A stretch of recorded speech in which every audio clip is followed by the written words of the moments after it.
Hello students, this is Dr. Amit Juneja, lecturer economics, Shahid Balwinder Singh Government Senior Secondary Smart School, Sabuana District Fazilka. And I welcome you all in this channel Amit Juneja Economics. So आज का जो हमारा topic रहेगा वो रहेगा normal residents of a country. In the last lecture, we discussed about the two conditions to become the normal resident of a country. The two conditions are that the minimum stay of that person or that institution will be not less than 1 year.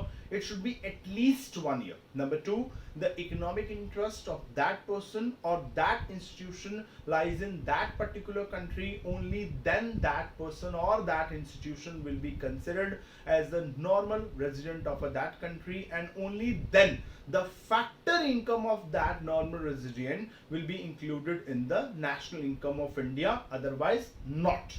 तो हमने जो last lecture के अंदर resident की बात की थी, उसके अंदर हमने नॉर्मल रेजिडेंट के लिए टू कंडीशन जो है वो डिफाइन की कि that the minimum stay of that person और इंस्टीट्यूशन, क्योंकि हमने कहा था कि जो नॉर्मल रेजिडेंट हैं वो इंडिविजुअल भी हो सकते हैं और इंस्टीट्यूशंस भी हो सकते हैं, should be at least 1 year.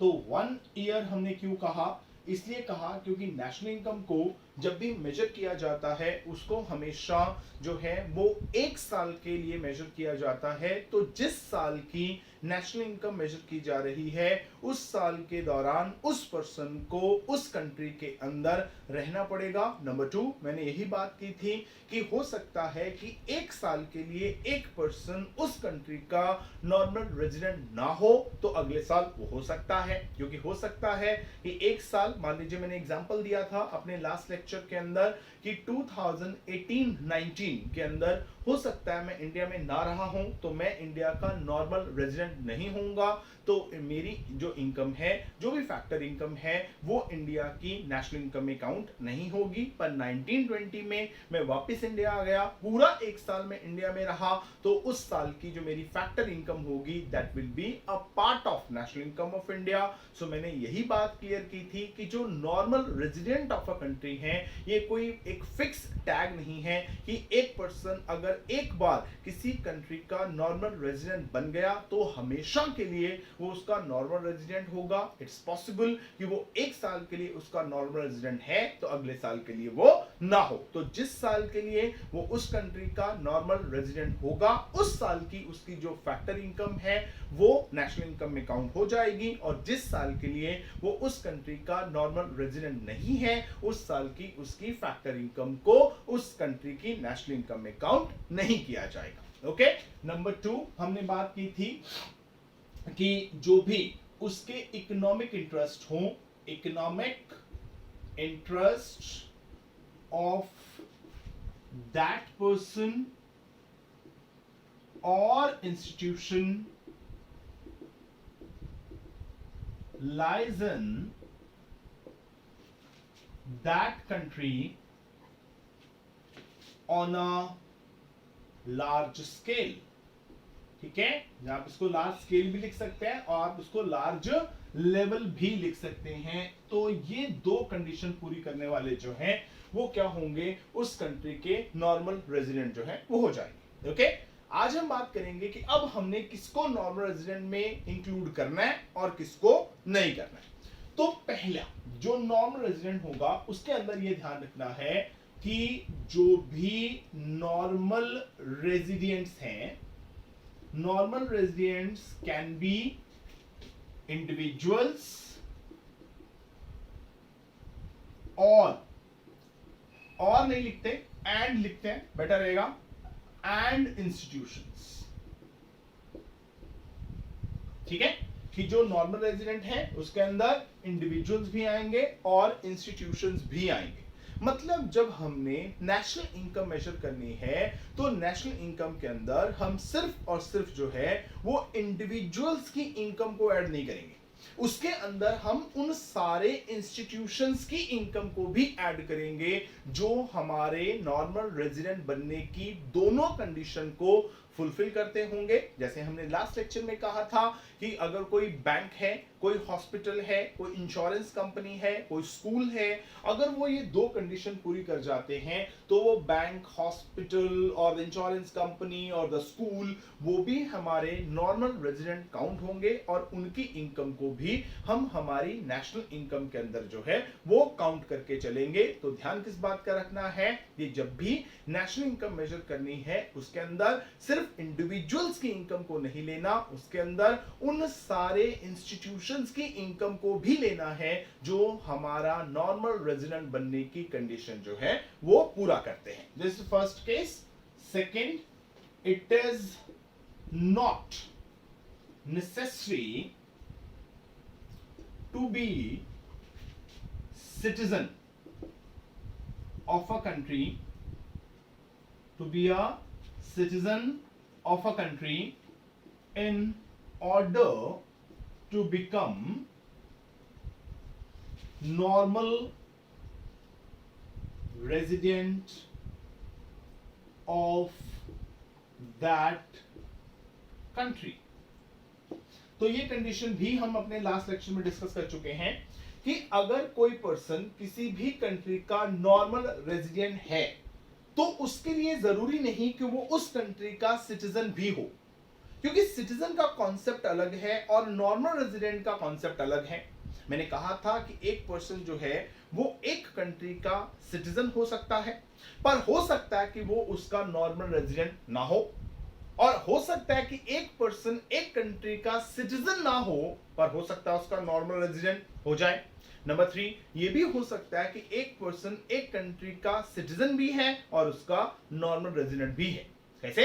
हमने एग्जांपल लेते हैं उस बात की कि सपोज कीजिए कि मेरा फ्रेंड, जो मैंने अपने लास्ट लेक्चर में अपने फ्रेंड की एग्जांपल दी थी, एक और मेरा फ्रेंड है, at present he is working at Australia, तो he is a citizen of India. अभी उसको वहां पे पीआर नहीं मिली है, तो अभी वो सिटीजन ऑफ इंडिया, बट पिछले 3 साल से वो ऑस्ट्रेलिया में है और वहां पे काम कर रहा है।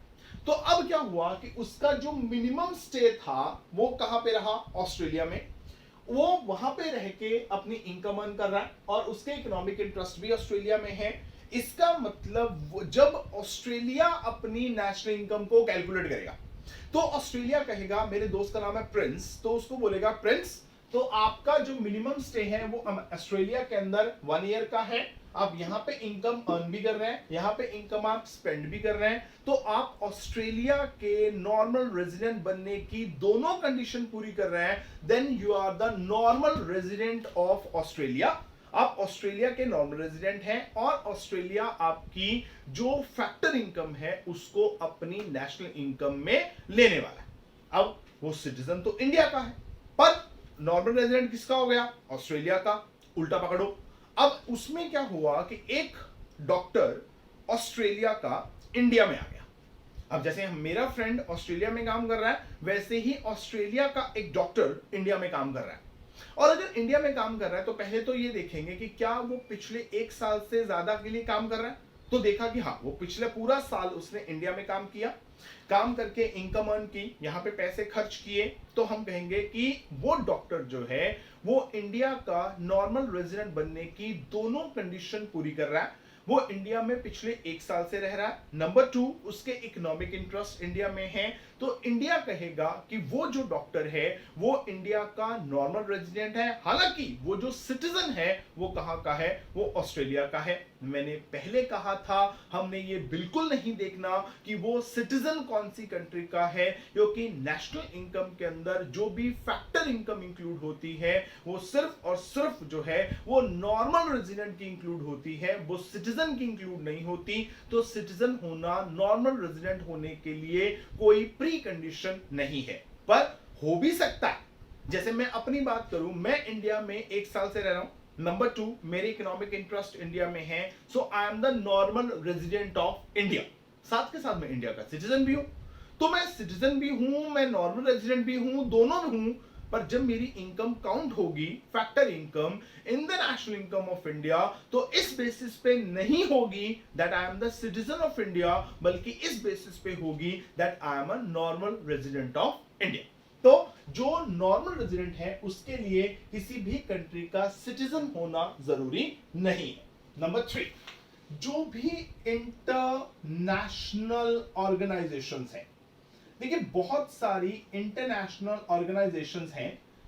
इंटरनेशनल ऑर्गेनाइजेशंस क्यों कहते हैं? क्योंकि इंटरनेशनल लेवल पे काम करती हैं। इसके अंदर कौन सी आती है? इसके अंदर हम world health organization WHO, international monetary fund IMF, इसके अंदर हम वर्ल्ड बैंक का एक और नाम भी है IBRD। वर्ल्ड बैंक को हम IBRD भी कहते हैं। International, I for international, B for bank, R for reconstruction, D for development. International bank for reconstruction and development. तो इसका अदर नेम है IBRD, वर्ल्ड बैंक का। क्यों? क्योंकि जो वर्ल्ड बैंक एस्टेब्लिश हुआ था वो हुआ था 1945 के अंदर। 1945 के अंदर क्या हुआ था? जो सेकेंड वर्ल्ड वॉर है वो खत्म हुई थी। सेकेंड वर्ल्ड वॉर चली थी 1939 टू 1945। तो उसके अंदर जो बहुत सारी कंट्रीज हैं जिन्होंने पार्टिसिपेट किया था in the second world war, तो वहां पर उनकी बहुत ज्यादा डिस्ट्रक्शंस हुई, बहुत ज्यादा वहां पे जो है बर्बादी हुई। तो अब ये महसूस किया गया भी क्या करें, अब उन सारी कंट्रीज को रिकंस्ट्रक्ट करना है। मतलब उनकी जो वहां पे डिस्ट्रक्शंस हुई हैं, वहां पर उनका जो है नुकसान हुआ है उसको पूरा करना है, तो साथ के साथ उनकी डेवलपमेंट भी करनी है। तो एक ऐसा फाइनेंशियल इंस्टीट्यूशन जो है वो स्टेब्लिश किया जाए जो क्या कर सके, जो उन कंट्रीज की रिकंस्ट्रक्शन कर सके, दोबारा से उनको बना सके। नंबर 2, वहां की डेवलपमेंट के लिए काम कर सके। That's why world bank establish हुआ और उसका नाम रखा गया इंटरनेशनल बैंक। किसके लिए? For the reconstruction and development. तो वर्ल्ड बैंक हो सकता है, उसके अंदर हम यूनेस्को को ले सकते हैं, हम यूनिसेफ को ले सकते हैं, UNO इसको ले सकते हैं। तो ये सारी जो है वो इंटरनेशनल ऑर्गेनाइजेशंस हैं। ये जो होंगी are not to be treated, not to be treated as the normal resident of any country. I'm writing here normal resident of any country. मतलब जितनी भी इंटरनेशनल ऑर्गेनाइजेशंस हैं ये कभी भी किसी भी कंट्री की नॉर्मल रेजिडेंट नहीं होती। मतलब जितनी इनकम इनको होगी उसको हम वर्ल्ड की किसी भी कंट्री की नेशनल इनकम के अंदर काउंट नहीं करेंगे। क्यों? क्योंकि जितनी भी ये आपको मैंने इंटरनेशनल ऑर्गेनाइजेशंस बताई, जैसे वर्ल्ड हेल्थ ऑर्गेनाइजेशन या IMF या वर्ल्ड बैंक या यूनेस्को, यूनिसेफ, UNO, ये क्या करती हैं? ये अगर किसी कंट्री में काम करती हैं तो ये प्रॉफिट के लिए काम नहीं करती। पहली बात तो ये इनकम के लिए काम नहीं करती। इनका जो पर्पस होता है वो वेलफेयर ऑफ द पीपल होता है। तो मोस्टली इनसे जो इनकम प्रोवाइड करवाई जाती है that will be in the form of transfers. तो इसलिए हम इनको किसी भी, क्योंकि ये किसी एक कंट्री की तो है नहीं। दूसरी बात सोचो कि इनके ऑफिसेज जो हैं, मान लीजिए WHO है, IMF है, वर्ल्ड बैंक है, यूनेस्को, यूनिसेफ, UNO, अब इनके जो ऑफिस हैं वो किसी एक कंट्री में तो है नहीं। इनके ऑफिसेज इंडिया में भी हैं और इसके ऑफिसेज जो हैं वो ऑस्ट्रेलिया में भी हैं, अमेरिका में भी हैं, फ्रांस में भी हैं, जर्मनी में भी हैं, तो सारी कंट्रीज में। क्योंकि ये तो इंटरनेशनल ऑर्गेनाइजेशन है ना, तो इनके जो ऑफिसेज रहेंगे वो तो पूरे वर्ल्ड में रहेंगे। अगर सारे कंट्रीज ने इनको अपना अपना नॉर्मल रेजिडेंट मानना शुरू कर दिया तो सारी कंट्रीज क्या करेंगी? इनकी इनकम को अपनी नेशनल इनकम में काउंट करना शुरू कर देंगी। वो कहेंगी हम किसी एक कंट्री में काम नहीं करते, we are working on the international level, हम सारी कंट्रीज में काम करते हैं। तो इसलिए हम तो भैया किसी भी कंट्री के नॉर्मल रेजिडेंट नहीं हैं, तो इसलिए इनको हम किसी भी कंट्री का नॉर्मल रेजिडेंट नहीं मानते। ओके तो जब भी WHO, IMF, world bank, UNESCO, UNICEF, UNO, ठीक है, यूनाइटेड नेशंस ऑर्गेनाइजेशंस, किसी भी तरह की इन इंटरनेशनल ऑर्गेनाइजेशंस की बात आ जाए, हालांकि ये इंस्टीट्यूशंस हैं, हमने कहा था कि जो नॉर्मल रेजिडेंट्स हैं वो इंस्टीट्यूशंस हो सकते हैं, पर वो इंस्टीट्यूशंस जो हैं वो इस तरह की इंटरनेशनल ऑर्गेनाइजेशन जो हैं वो नहीं होने चाहिए, जिनके हेड ऑफिसेज जो हैं वो तो एक कंट्री में होते हैं, पर इनके जो सब ऑफिसेज हैं वो सारी कंट्रीज में होते हैं। तो इसलिए हम इनको किसी भी एक कंट्री का नॉर्मल रेजिडेंट नहीं मान सकते। नंबर 2 कि इनका मेजर काम जो है वो वेलफेयर है, तो इसलिए क्योंकि वेलफेयर पर्पसेस के लिए काम करती हैं, इनकम के लिए या फैक्टर इनकम के लिए काम नहीं करती, तो इसलिए हम इनको किसी भी कंट्री का नॉर्मल रेजिडेंट नहीं मानते। बट अगर इन ये जो ऑर्गेनाइजेशंस हैं लाइक WHO है, IMF है, वर्ल्ड बैंक है, I like that, but if an Indian working at the office of these organizations in India, then that person will be considered as the normal resident of India। अब ये चीज यहां पे note करेंगे extra में जाके, तो ये जो ऑर्गेनाइजेशंस हैं ये किसी भी कंट्री की नॉर्मल रेजिडेंट नहीं है, पर अगर इनके जो ऑफिसेज हैं, अगर उन ऑफिसेज में कोई पर्सन काम करता है, अब वो पर्सन किसी ना किसी कंट्री का नॉर्मल रेजिडेंट हो सकता है। अगर सपोज करो कि मैं कहूं कि WHO का ऑफिस जो है वो इंडिया में है और उस ऑफिस के अंदर एक इंडियन काम कर रहा है, अब सोचो कि वो इंडियन कहां पे रह रहा है। अब वो इंडियन जो है वो इंडिया में रह रहा है, क्योंकि मैंने कहा कि WHO का ऑफिस कहां पे है, इंडिया में, तो इंडिया में है तो वहां पर एक इंडियन ही काम कर रहा है, तो वो इंडियन इंडिया में रह रहा है, मतलब मिनिमम स्टे 1 ईयर हो गया।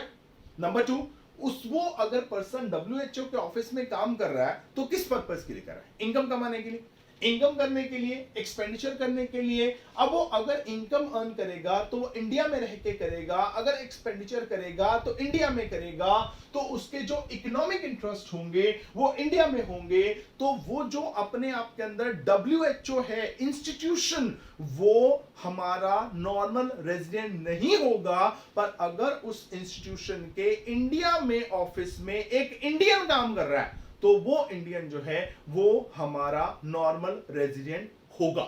नंबर 2, अगर उस ऑफिस के अंदर एक इंडियन नहीं बल्कि एक ब्रिटिश काम कर रहा है, अब ये भी सोच लो, क्योंकि जो कि इंटरनेशनल ऑर्गेनाइजेशंस हैं उनका ऑफिस इंडिया में, उस ऑफिस के अंदर एक इंडियन काम कर रहा है, तो अगर इंडियन काम कर रहा है तो वो इंडिया का नॉर्मल रेजिडेंट, और अगर वहां पर एक ब्रिटिशर काम कर रहा है, अब ये नहीं कहना कि वो ब्रिटिश का या इंग्लैंड का नॉर्मल रेजिडेंट ना, क्यों, क्योंकि वो जो ब्रिटिशर है वो WHO के इंडिया में जो ऑफिस है दिल्ली के अंदर वहां पे काम कर रहा है, तो वो जो इंग्लैंड वाला बंदा है वो बैठा कहां पे है, वो बैठा है इंडिया में, तो उसका मिनिमम स्टे कहां पे हो गया, इंडिया में, इनकम कहां पे अर्न कर रहा है, इंडिया में, एक्सपेंडिचर कहां पे कर रहा है, इंडिया में, तो वो जो ब्रिटिशर है that can be a citizen of England, but because he is working in India that will be, तो उसका जो लॉजिक रहेगा वो ये रहेगा कि that person will be considered as the normal resident of India.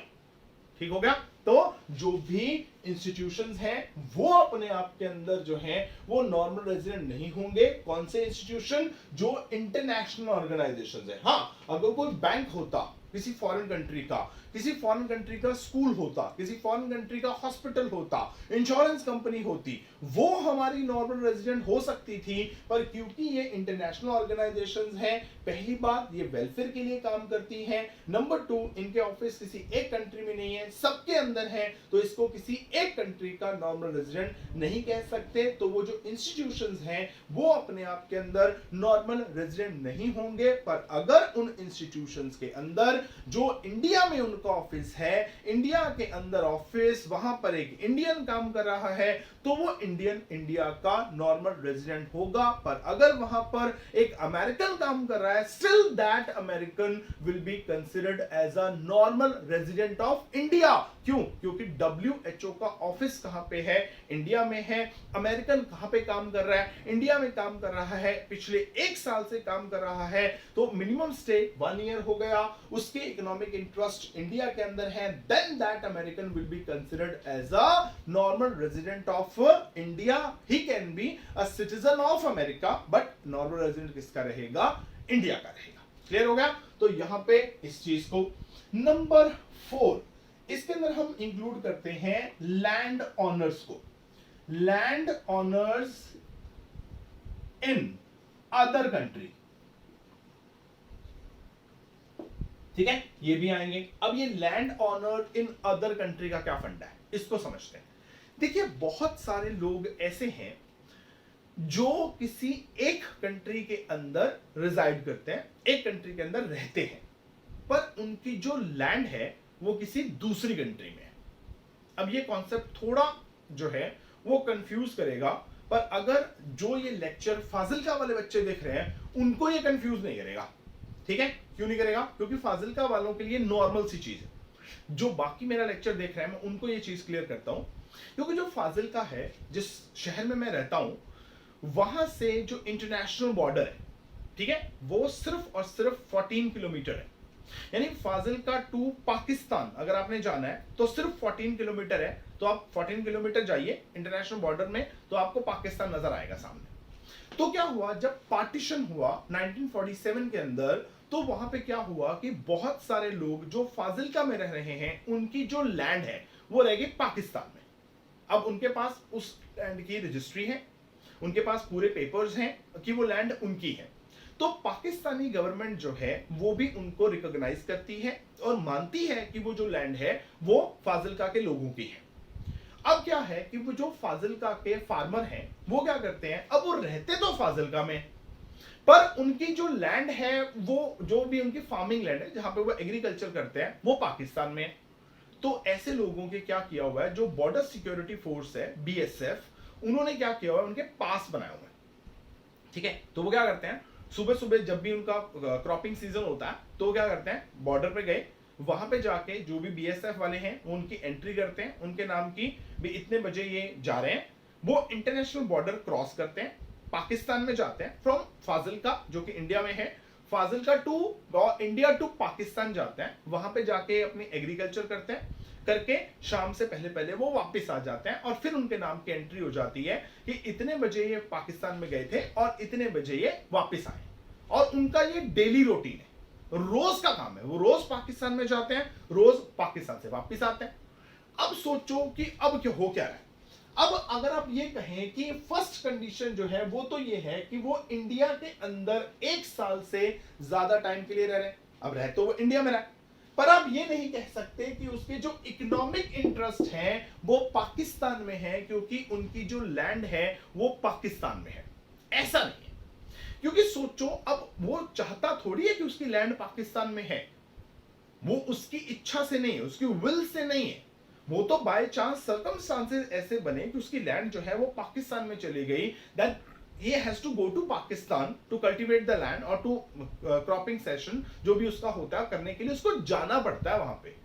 अब जितने भी वहां पे क्रॉप्स होती हैं, either it is a wheat or it's a cotton or it's a rice, कुछ भी हो, अब जितनी भी वहां पे क्रॉप होगी वो क्या करेगा, वो सारी की सारी क्रॉप्स इंडिया में लेके आएगा, यहां पे लाके जो फाजिलका की ग्रेन मार्केट है वहां पे जाके इंडिया की जो ऑर्गेनाइजेशंस हैं like food and civil supply और फूड कॉर्पोरेशन ऑफ इंडिया, उसको सेल करेगा, वहां से इनकम अर्न करेगा और फाजिलका में रह के उसको खर्च करेगा। मतलब उसकी लैंड जरूर पाकिस्तान में है, पर उसने जितनी भी इनकम अर्न करनी है वो इंडिया में करनी है, जितना भी एक्सपेंडिचर करना है वो इंडिया में करना है। अब हालांकि उसकी लैंड पाकिस्तान में, पर उसके इकोनॉमिक इंटरेस्ट पाकिस्तान में नहीं, और वो रह भी इंडिया में रहा। तो ऐसे सारे लोग जिनकी लैंड किसी और कंट्री में है वो रहते किसी और कंट्री में हैं, तो जिस कंट्री में वो रहते हैं वो वहां के नॉर्मल रेजिडेंट होंगे और उनकी फैक्टर इनकम को उस कंट्री की नेशनल इनकम के अंदर जो है वो इंक्लूड किया जाएगा। मतलब अब मैं अगर ऐसे लोगों की बात करूं जो फाजिल्का से पाकिस्तान जाते हैं, तो मैं ये कहूंगा कि उन सारे लोगों की जो फैक्टर इनकम होगी उसको इंडिया की नेशनल इनकम में कैलकुलेट किया जाएगा। Why? Because they are the normal resident of India, not the normal resident of Pakistan. Okay, next इसके अंदर हम लेके चलते हैं आर्म्ड फोर्सेस को। ठीक है, जो भी आर्म्ड फोर्सेस हैं, लाइक इसके अंदर हम ले सकते हैं जो भी सोल्जर्स हैं या जो भी आर्मी पर्सन हैं, ठीक है, इनको। अब इसकी एग्जांपल लेते हैं। सपोज कीजिए कि जैसे पिछले कुछ साल में क्या हुआ कि अमेरिका ने अटैक किया on Afghanistan in order to kill Osama bin Laden, तो उसको, और तालिबान, लाइक दैट। तो अब क्या हो रहा है, अब जो अमेरिका की आर्मी है वो बैठी है अफगानिस्तान के अंदर। ठीक है, अब अमेरिका की आर्मी के अंदर अमेरिका के सोल्जर्स हैं, उसके कर्नल, मेजर और जो भी हायरार्की होती है इसकी आर्मी की, तो वहां पे वो लोग उनके बैठे हुए। अब वो जो आर्मी है वो बैठी कहां पे है? वो बैठी है अफगानिस्तान में। तो आप कहोगे कि minimum stay of that army जो है वो कहां पे है? वो तो अफगानिस्तान में है। ठीक है, और अब अगर सेकेंड ऑर्डर कंडीशन लगाएं, अब उनके इकोनॉमिक इंटरेस्ट कहां पे है? इकोनॉमिक इंटरेस्ट का मतलब क्या हुआ भी? जो भी वो आर्मी है, उस आर्मी के अंदर जितने भी सोल्जर्स हैं, army man, colonel, major, brigadier and like that, जो भी उनके होते हैं, उनको उनके इकोनॉमिक इंटरेस्ट, मतलब उनको सैलरी कौन दे रहा है? अब सैलरी तो दे रहा है अमेरिका। बात समझ में आई? अब वो बैठे अफगानिस्तान में हैं पर उनको सैलरी अमेरिका दे रहा है, यानी एक कंडीशन जो है वो अफगानिस्तान के फेवर में जा रही है, एक कंडीशन जो है वो अमेरिका के फेवर में जा रही है। तो उनको हम कौन सी कंट्री का नॉर्मल रेजिडेंट बोलेंगे? हम उसको अफगानिस्तान का नॉर्मल रेजिडेंट बोलेंगे या हम उसको अमेरिका का नॉर्मल रेजिडेंट बोलेंगे? क्योंकि वो बैठे अफगानिस्तान के अंदर है और नंबर 2, उनके जो इकोनॉमिक इंटरेस्ट है, उनकी जो सैलरीज है वो आ रही है अमेरिका से।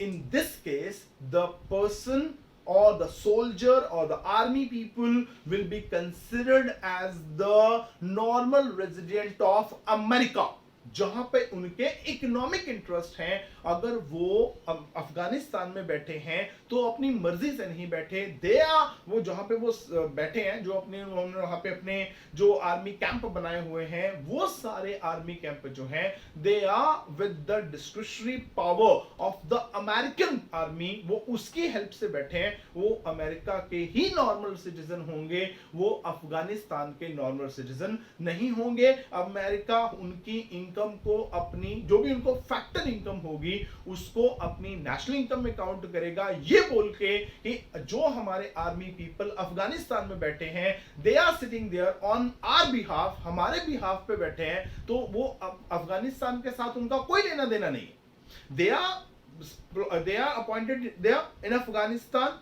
बाय द अमेरिकन आर्मी, और वो अमेरिका की पावर लेके वहां पे बैठे हैं, उनका अफगानिस्तान में और कोई रोल नहीं है। तो उन सारे सोल्जर्स को, उन सारे आर्मी पीपल को अमेरिका का नॉर्मल रेजिडेंट कहा जाएगा, क्योंकि उनको सैलरी अमेरिका दे रहा है, उनकी जो फैमिलीज हैं वो अमेरिका के अंदर हैं, उनके इकोनॉमिक इंटरेस्ट अमेरिका के अंदर हैं, तो इसलिए वो अमेरिका के सिटीजन होंगे, और सॉरी, अमेरिका के नॉर्मल रेजिडेंट होंगे, वो अफगानिस्तान के नॉर्मल रेजिडेंट नहीं होंगे। अफगानिस्तान कहेगा कि आप अमेरिका के बिहाफ पे यहां पे बैठे हो, हमारा आपसे कोई लेना देना नहीं है, आप हमारे लिए कोई मायने नहीं रखते, इसलिए हम आपकी इनकम को अपनी नेशनल इनकम में काउंट नहीं करेंगे, क्योंकि हमने आपको कोई इनकम नहीं दी। आपको इनकम दी है अमेरिका ने, तो अमेरिका आपकी इनकम को अपनी नेशनल इनकम में काउंट करेगा, हमने नहीं करना। तो जो भी आर्मी पीपल हैं वो उस कंट्री के नॉर्मल रेजिडेंट होंगे जिस कंट्री ने उनको अपॉइंट किया है, नॉट कि उस कंट्री के जहां पर वो बैठे हैं। Okay, notes clear? तो अब एक बार रिवाइज कर लेते हैं कि अगर हमने किसी भी पर्सन को किसी भी कंट्री का नॉर्मल रेजिडेंट बनाना है तो कौन कौन से होंगे? 2 condition, minimum stay of 1 year, number 2 उसके इकोनॉमिक इंटरेस्ट उस कंट्री में होने चाहिए। इसमें अब क्या क्या होगा कि जो नॉर्मल रेजिडेंट हैं वो इंडिविजुअल और इंस्टीट्यूशन दोनों हो सकते हैं। नंबर 2, नॉर्मल रेजिडेंट बनने के लिए किसी भी कंट्री का सिटीजन होना जरूरी नहीं है। नंबर 3, जो भी इंटरनेशनल ऑर्गेनाइजेशंस हैं like WHO, IMF, world bank, UNESCO, UNICEF, UNO, ये इन इंस्टीट्यूशंस को किसी भी कंट्री का नॉर्मल रेजिडेंट कंसीडर नहीं करना। पर अगर इन इंस्टीट्यूशंस के अंदर कोई पर्सन काम कर रहा है तो वो उस कंट्री का नॉर्मल रेजिडेंट हो सकता है। जैसे कि अगर मान लीजिए कि IMF का ऑफिस जो है वो USA के अंदर है, अमेरिका के अंदर है, और वहां पर एक इंडियन काम कर रहा है। अब सोचो कि इंडियन काम कर रहा है कहां पर? IMF office in America. तो अब सोचो कि वो बैठा कहां पे? वो बैठा है अमेरिका के अंदर, ठीक है, और उसके इकोनॉमिक इंटरेस्ट कहां पे है? अमेरिका में, क्योंकि वहां पे उसको सैलरी मिल रही है। तो हालांकि वो जो पर्सन है जो इंडिया का है वो सिटीजन इंडिया का है, पर क्योंकि वो IMF के ऑफिस इन अमेरिका काम कर रहा है तो वो इंडियन अमेरिका का नॉर्मल रेजिडेंट होगा, हालांकि वो सिटीजन जो है वो इंडिया का है। ठीक है, तो उसके अकॉर्डिंगली हम बना सकते हैं। नंबर 4 कि जो लैंड ऑनर्स हैं जिनकी लैंड एक कंट्री के अंदर है पर वो रहते दूसरी कंट्री के अंदर हैं, तो जिस कंट्री में वो रहते हैं उस कंट्री के नॉर्मल रेजिडेंट काउंट होंगे, ना कि उस कंट्री में जहां पे उनकी लैंड है। नंबर 5 कि जो भी आर्म्ड फोर्सेस हैं जिस कंट्री में उनको एम्प्लॉय किया हुआ है, अपॉइंट किया हुआ है, उस कंट्री की नॉर्मल रेजिडेंट नहीं होंगी बल्कि उस कंट्री की होंगी जिस कंट्री ने उनको एम्प्लॉय या अपॉइंट वहां पे किया है। ओके, तो ये सारे होंगे नॉर्मल रेजिडेंट। अब किसको नॉर्मल रेजिडेंट में नहीं लेना उसको समझ लीजिए। ऐसे सारे लोग जो किसी कंट्री के अंदर स्टडी करने के लिए आते हैं, नंबर 2 घूमने के लिए आते हैं, नंबर 3 ट्रीटमेंट कराने के लिए आते हैं, ऐसे सारे लोगों को उस कंट्री का नॉर्मल रेजिडेंट जो है वो नहीं मानना। क्यों नहीं मानना? क्योंकि पहली बात तो ये होगी कि उनका मिनिमम स्टे 1 साल नहीं होगा। अगर सपोज करो 1 साल हो भी गया तो वहां पे तो घूमने के लिए आए हैं या ट्रीटमेंट कराने के लिए आए हैं या जो है वो रिक्रिएशन पर्पसेस के लिए आए हैं या जो है वो वहां पे अपना स्टडी करने के लिए आए हैं, वो उनके इकोनॉमिक इंटरेस्ट नहीं है उस कंट्री में, तो इसलिए उनको नॉर्मल रेजिडेंट नहीं मानना। जैसे अगर मैं कहूं कि इंडिया के अंदर इंग्लैंड की क्रिकेट टीम आ जाती है खेलने के लिए, तो इंडिया के अंदर मान लो उनका 3 महीने का टूर है, तो 3 महीने के टूर में वो वनडे, T20 और टेस्ट मैच वो खेलेंगे। 3 महीने के बाद वापस चले जाएंगे। तो पहली बात तो ये रही कि 1 ईयर ही पूरा नहीं हुआ तो निकल गया। अगर मान लो उनका 1 ईयर का स्टे हो भी जाता तो भी वो इंडिया के नॉर्मल रेजिडेंट नहीं होते, क्योंकि उनके जो इकोनॉमिक इंटरेस्ट हैं वो इंडिया में नहीं है। क्योंकि उनको जो सैलरी देगा वो देगा ECB, मतलब इंग्लैंड क्रिकेट बोर्ड, उनको सैलरी उसने देनी है, वो उसके बिहाफ पे यहाँ पे काम कर रहे हैं। जैसे कि जो आर्मी पीपल थे वो अमेरिका के बिहाफ पे काम कर रहे थे तो हमने उनको अमेरिका का नॉर्मल रेजिडेंट बोला था।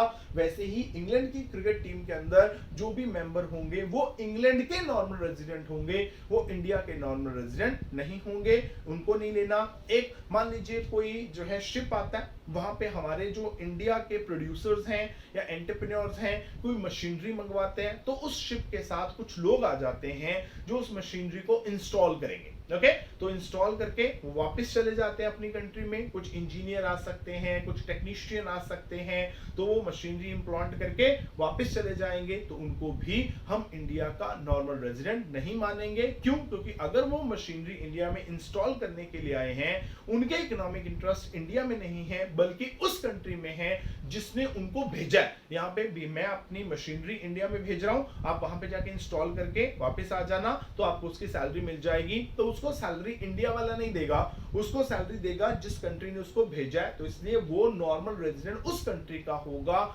जिसने उसको भेजा है, ना कि वो इंडिया का नॉर्मल रेजिडेंट जो है वो काउंट होगा।